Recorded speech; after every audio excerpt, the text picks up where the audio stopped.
Hello! Hi! Welcome back to my channel. It's Radha Gopalam. ఎలా ఉన్నారు అందరూ? బాగున్నారా? ఈరోజైతే నేను ఒక చిన్న వ్లాగ్‌తో మీ ముందుకొచ్చేసాను. ఈరోజు శ్రీ నృసింహ జయంతి కదా! మా ఇంటి దేవుడు నరసింహస్వామి. సో, మా ఇంటి దేవుడికి నేను ఎలాగా ఈరోజు పూజ చేసుకున్నానన్నది చూపించబోతున్నాను. నేను ఈరోజు మార్నింగే లేచి ఇల్లంతా శుభ్రం చేసుకొని, స్నానం చేసుకున్న తర్వాత వీడియో స్టార్ట్ చేశాను. నేనైతే ముందుగా స్టవ్ పైన రైస్ పెట్టేశాను ప్రసాదాల కోసం అనేసి. ఇక్కడ పులిహోర చేస్తున్నాను కదా! పులిహోర కోసం చింతపండు నానబెడుతున్నాను. ఆ తర్వాత పెసరపప్పు, వడపప్పు కోసం పెసరపప్పు కూడా నానబెడుతున్నాను. శుభ్రంగా కడిగేసేసుకొని నానబెట్టేసేసుకోవాలి. ఇక్కడ ఈ గిన్నెలు నేను చిన్న చిన్నగా ప్రసాదాలు చేసుకునేటప్పుడు సపరేట్‌గా ఉంచుకుంటాను. రెగ్యులర్‌గా వాడే గిన్నెలైతే యూజ్ చేయమనమాట. ఇవి అందుబాటులో చిన్న చిన్నవి దగ్గరగా పెట్టేసేసుకుంటాను. తర్వాత అక్కడ నేను అవన్నీ కొన్ని రెడీ చేసేసుకొని కిచెన్‌లో, తర్వాత ఇక్కడ పూజ గదిలోకి వచ్చేసాను నేను. పూజ గదిలో ముందుగానే తుడిచేసుకొని ముగ్గేసేసుకున్నాను. ప్రసాదాలు రెడీ చేసుకుంటూనే నేను పూజ గదిలో గూడా అన్నీ రెడీ చేసుకున్నాననమాట. పూజకి కావాల్సినవన్నీ కూడా సిద్ధం చేసేసుకున్నాను.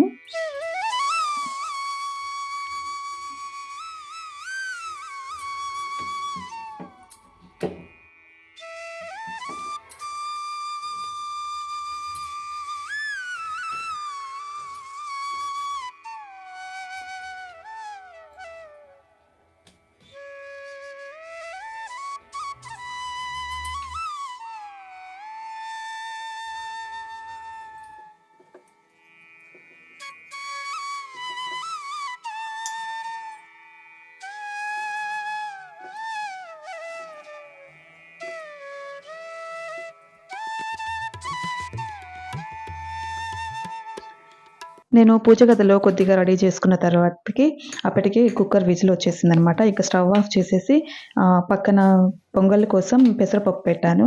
పెసరపప్పు తొందరగా ఉడికిపోతుంది కదా! కుక్కర్ చల్లారే లోపల పెసరపప్పు ఉడికిపోతుంది. దానికొచ్చేసి కొద్దిగా పెసరపప్పు అయితే పొంగల్ గిన్నెలోకి వేసేసాను. అది ఉడుకుతూ ఉంటుందనమాట. ఈ లోపల నేను చింతపండుని పులిహోర కోసం ఉడకబెట్టేసుకుంటున్నాను. చింతపండులో కొంచెం తొక్కు, ఏదైనా నలకలు అవి ఏదన్నా ఉన్నా గూడా వచ్చేస్తుంది. ఒక 3, 4 టైమ్స్ మనం ఇలా ఆ పిండుకొని ఫిల్టర్ చేసేసుకుంటే చేత్తోనే, కొంచెమే గాబట్టి ఫిల్టర్ అవసరం లేదు. చేత్తోనే ఇలా వడగట్టేసేసుకోవచ్చు. నేనైతే మాక్సిమం ఒక 4-5 టైమ్స్ ఫిల్టర్ చేశాననమాట ఇలాగా. నాకు చింతపండులో కొంచెం తొక్కు అది ఎక్కువే ఉండింది. తొక్కు కాదు, చిన్న చిన్న నలకలు ఎక్కువ ఉండిందనమాట. సో, తర్వాతయితే నేనిక్కడ చింతపండు ఉడికించడానికి పెట్టేశాను.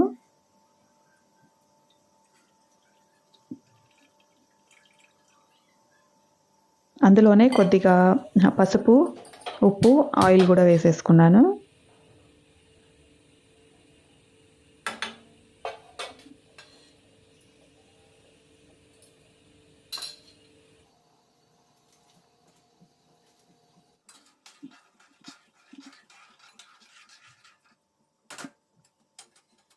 సో, ఇది ఉడుకుతూ ఉంటుంది కదా! అది లోపల నేను పెరుగన్నం గూడా చేస్తున్నాను.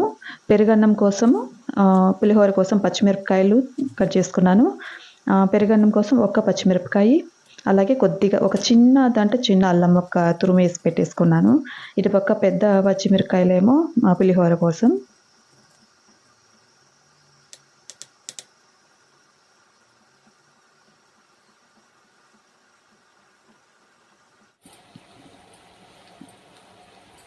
సో, నాకిక్కడ చింతపండు గూడా ఉడికిపోయింది బాగా.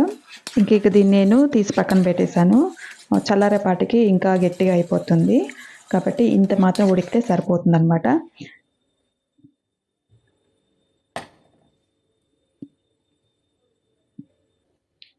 నెక్స్ట్ ఇక్కడ పొంగల్ కోసం పెసరపప్పు కూడా ఉడికిపోయింది. ఇందులోనే నేను ఉడికించిన అన్నంలో నుంచి కొద్దిగా తీసి వేశాననమాట. ఇదొచ్చేసి పులిహోర కోసం చల్లారబెట్టేసుకున్నాను. కుక్కర్‌లో పైనున్న అన్నం మాత్రం తీసి పులిహోర కోసం చల్లారబెట్టాను. కింద అడుగులో ఉన్న అన్నం మాత్రం పొంగల్‌కు, పెరుగన్నంకి యూజ్ చేసుకున్నాను. కొంచెం మెత్తగా ఉంటుంది గదా అనేసి. పొంగల్ కోసం గూడా ఒక 2 గంటెలంతా వేసుకున్నాననమాట రైసు. అందులోనే పాలు వేసుకున్నాను. పాలు వేసేసి మొత్తం ఒకసారి బాగా కలబెట్టుకున్న తర్వాత అందులోనే బెల్లం గూడా వేసేసాను. బెల్లం వేసిన తర్వాత బాగా కలబెట్టేసి మూత పెట్టేసాను అనమాట. మూత పెట్టేస్తే తొందరగా నాకు బెల్లం కరిగిపోయి గట్టి పడిపోయింది. అందులోనే ఒక్క ఏలక్కాయ వేసి దంచేసి వేసుకున్నాను. ఇప్పుడు దీనికోసం జీడిపప్పు, ద్రాక్ష వేయించుకుంటున్నాను. ఒక చిన్న కడాయిలోకి ఒక 2 స్పూన్లంతా నెయ్యి వేసుకున్నాను. నెయ్యి వేసుకున్న తర్వాత ద్రాక్ష, మొంతమాడిపప్పు వేసి వేయిస్తున్నాను. మేము మొంతమాడిపప్పు అంటే జీడిపప్పు అనమాట. మా సైడ్ అయితే ముంతమామిడి పప్పు అంటే అంటారు. సో ఇంకా వేగిన తర్వాత పొంగల్లో వేసేసుకున్నాను.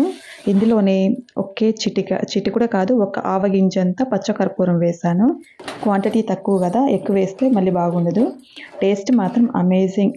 నాకు అనిపించింది బెల్లం బాగుంది అనేసి. ఆ కలర్ చూస్తుంటేనే అసలు అదిరిపోతుంది అసలు కదా. టేస్ట్ కూడా చాలా సూపర్గా ఉండింది అనమాట. నెక్స్ట్ పెరుగన్నం కోసం తిరుగుమాత వేసుకుంటున్నాను. ఒక చిన్న కడాయిలోకి ఆయిల్ వేసేసుకొని ఆవాలు, మినప్పప్పు, శనగపప్పు, అలాగే అల్లము, పచ్చిమిరపకాయలు, జీలకర్ర, కరివేపాకు అన్నీ వేసి వేయించుకున్నాను. ఇందులో ద్రాక్ష, మొంతమాడిపప్పు వేసాను. టేస్ట్ బాగుంటుందన్నమాట. ఒక చోట తిన్నాను నేను ఇది.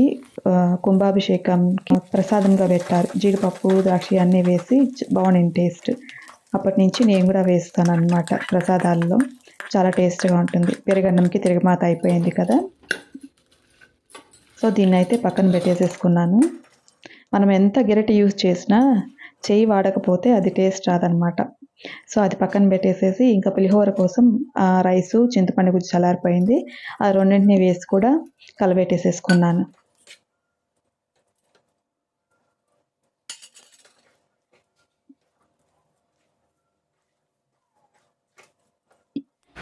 చేత్తో కలబెడితేనే పులిహోరకి అదో టేస్ట్ అనమాట. బాగుంటుంది. గరిటెతో అంత బాగా కలవదని నా ఒపీనియన్. తర్వాత దీనికి కూడా తిరుగుమాత వేసేసుకుంటున్నాను.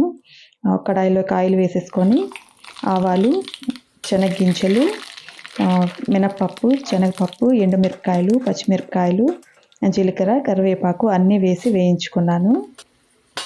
లాస్ట్లో దించుకునే ముందర ఒక స్పూన్ నువ్వులు వేసాను అనమాట. టేస్ట్ బాగుంటుంది. నువ్వులు ముందే వేస్తే ఎక్కువ వేగిపోతుంది, మళ్ళీ టేస్ట్ చేదు వచ్చేస్తుంది అనమాట, బాగుండదు.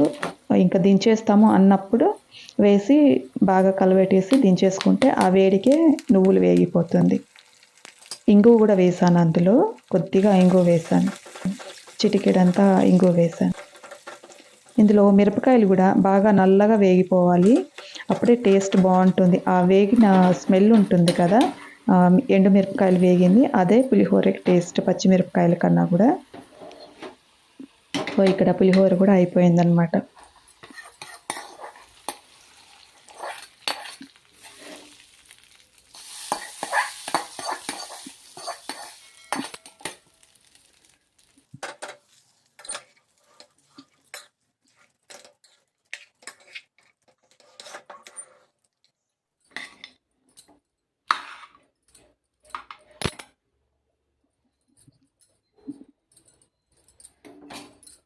పులిహోర కూడా టేస్ట్ అయితే చాలా బాగుంది. ఉప్పు, పులుపు అంతా కరెక్ట్గా సరిపోయింది.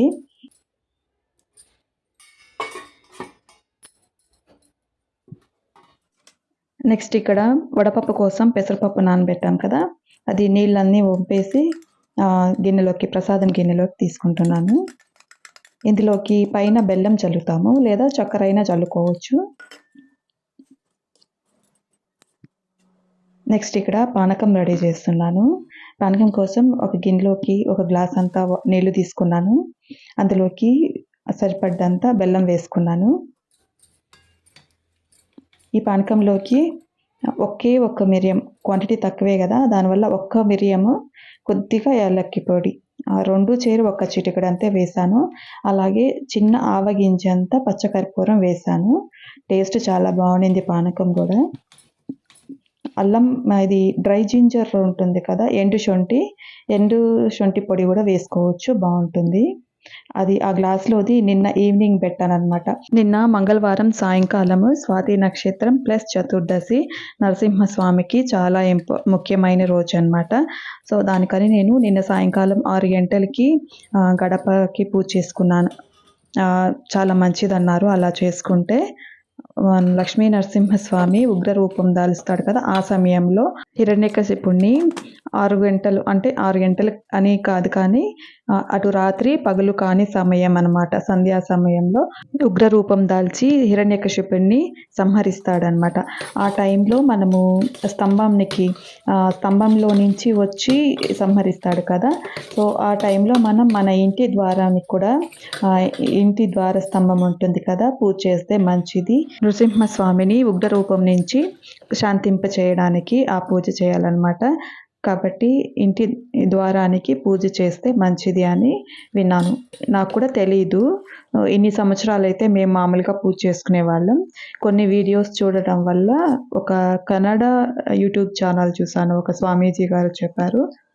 తర్వాత సరే మనకు ఎలాగో ఇంటి దేవుడు నరసింహస్వామే కదా చేసుకుందామని మంగళవారం ఈవినింగ్ చేసుకున్నాను. అప్పుడు ఇంకా నైవేద్యాలైతే ఏం పెట్టలేదనమాట. పానకం మాత్రం చేసి పెట్టాను. యాక్చువల్‌గా నేను మంగళవారం పొద్దున్నే బయటికెళ్ళాను. ఒక కార్యం ఉంటే దానికి వెళ్ళాననమాట. ఇంకా ఇంటికొచ్చి మళ్ళీ స్నానం చేసి, మళ్ళీ క్లీన్ చేసుకొని అన్నీ చేసుకునేపాటికి నాకు నైవేద్యాలు ఏం చేయడానికి కుదరలేదు. సో, స్వాతి నక్షత్రం చతుర్దశిలో పూజ చేసుకుంటే మంచిది కాబట్టి, ఈరోజైతే స్వాతి నక్షత్రం మార్నింగ్ 7:00 అంతా అయిపోతుంది. కాబట్టి నేను నిన్న ఈవినింగ్ అది కూడా చేసుకున్నాననమాట. సో, అది కూడా హ్యాపీ. ఆ రోజు ఈవినింగ్ కూడా నేను కొన్ని స్తోత్రాలు అవి మాత్రం చదువుకున్నాను. ఇంకిక్కడ పూజలోకొచ్చేస్తే నేను ప్రసాదాలు రెడీ చేస్తూనే ఇక్కడ పూజకి కావాల్సినవన్నీ కూడా సిద్ధం చేసేసుకున్నాను. తర్వాత నేను నండూరి గారి వీడియో చూస్తూ పూజ చేసుకున్నాను. నిన్న కరెక్ట్‌గా పూజ చేసి యూట్యూబ్ ఓపెన్ చేస్తే ఆయన వీడియో ఉన్నిందనమాట. అప్పుడే అప్‌లోడ్ చేసున్నారు. హమ్మయ్య! అనుకున్నాను. ఆయన వీడియోస్ చూసి పూజ చేసేసుకుంటే ఈజీగా ఉంటుంది కదా మనకు.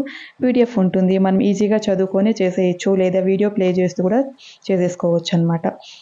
నేను అలాగే చేసుకున్నాను ఈరోజు. ఇక లోటస్ అయితే ఇలా కొన్ని పెద్ద పెద్ద రేఖలన్నీ చుట్టూ ఇలా ఫోల్డ్ చేసేసి మధ్యలో మాత్రం అలా వదిలేసి పెడితే చాలా బావుంటుంది చూడ్డానికి. నేను ఒక లోటస్ ఉంటే దాన్ని స్వామివారికి పెట్టేశాను. నేను ఇక్కడ నండూరి గారి వీడియో వచ్చేసి ప్లే చేస్తున్నాను కదా! నేను మొత్తం అయితే ప్లే చేసి నేను రికార్డ్ చేయలేదు. కాపీరైట్ వస్తుందేమో అని అక్కడక్కడ కొద్దిగా ఏదో పెట్టాను. తర్వాత అష్టోత్తరాలైతే నేనే చదువుకున్నాననమాట.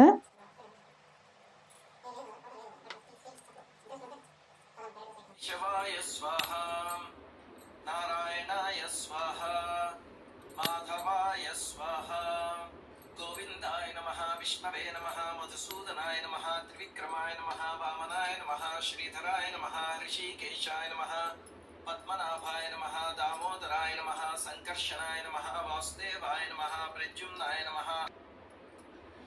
స్వామిని మీ పూజా మందిరంలోకి ఆవాహన ఆగచ్చ దేవదేవేశ శంఖచక్ర గదాధర కృపయా దేహి సాన్నిధ్యం శరణాగత వత్సల శ్రీ లక్ష్మీ నృసింహాయ నమః ఆవాహ.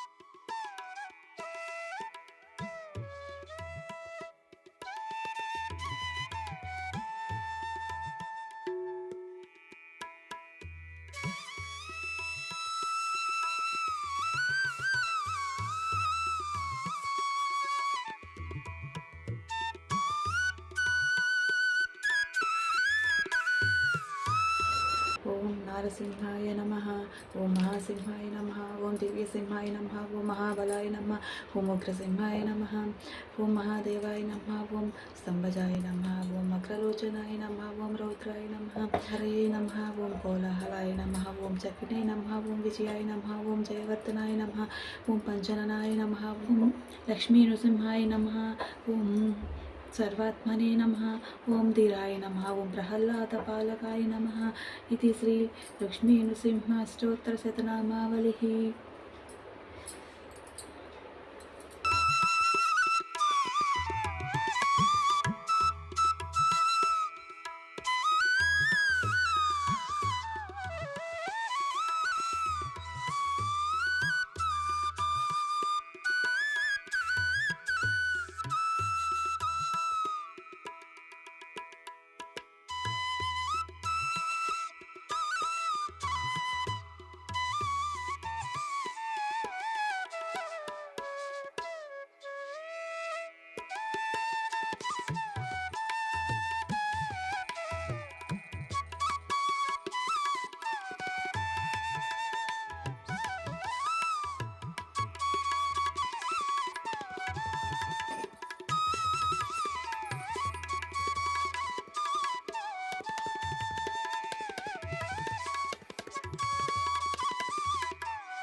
ఇక పూజ అంతా అయిపోయిన తర్వాత ప్లే స్టోర్లో తెలుగు క్యాలెండర్ రాశి ఫలాలు అని ఉంటుంది. ఆ యాప్ డౌన్లోడ్ చేసుకుంటే మనకు చాలా ఉంటుందన్నమాట ఆ రోజు క్యాలెండరు. అలాగే మనకు కావాల్సిన తిథులు, నక్షత్రాలు, పండుగలు, విశిష్టతలు, శ్లోకాలు, స్తోత్రాలు, అష్టోత్రాలు, భగవద్గీత, రామాయణము, మహాభారతము, శ్రీ భాగవతము, కార్తీక పురాణాలు, స్థల పురాణాలు అన్నీ ఉంటాయన్నమాట. పుణ్యక్షేత్రాలు అన్నీ ఉంటుంది. చాలా బాగుంది యాప్. నేను ఆల్మోస్ట్ ఒక 4 to 5 ఇయర్స్ నుంచి యూజ్ చేస్తున్నాను.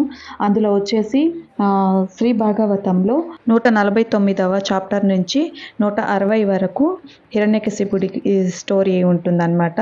హిరణ్యకశిపుడి భార్య అనక ప్రహ్లాదుడి గురించి హిరణ్యకశిపుడిని వధించే వరకు 149 నుంచి 160 వరకు స్టోరీ అదైతే చదువుకున్నాను. నాకైతే చిన్నప్పుడు సినిమా చూసిన స్టోరీ మొత్తం గుర్తుకొచ్చిందనమాట. భక్త ప్రహ్లాద సినిమా చూసినంత ఫీలింగ్ వచ్చింది. అంతే. ఈరోజైతే ఈ పూజ ఇంతటితో ముగించాను. ఈ వీడియో కనుక మీకు నచ్చినట్లయితే లైక్ చేయండి, షేర్ చేయండి, కామెంట్ చేయండి. అందరికీ నచ్చిందనే అనుకుంటున్నాను. Thanks for watching. మరొక మంచి వీడియోతో మీ ముందుంటాను.